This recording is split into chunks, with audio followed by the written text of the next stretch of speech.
Alright, magandang araw na naman mga ka-YouTube. For today's video, mag-DIY tayo mga ka-YouTube. Palagi bang napuputol yung ano nyo guys, yung cable, speed kilometer cable nyo guys? Kadalasan yan guys, sabi ng iba, sa ano yan, ano yung atras mo guys. At dito sa based on my experience guys, dito pala yung sira guys, yung ano gearbox speedometer.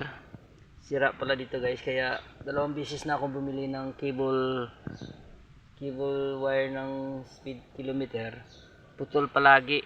Kaya samahan nyo ako guys sa paano palitan to guys, sa mahilig mag DIY dyan. At ito pala yung nabili ko guys. Bili na ako sa Shopee guys.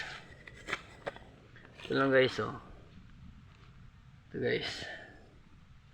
Yan. Kung anong motor nyo guys, type nyo lang sa Shopee at may re-recommend sila. Samahan nyo ako guys. Let's go.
Guys, napakadali lang. Thank you for watching.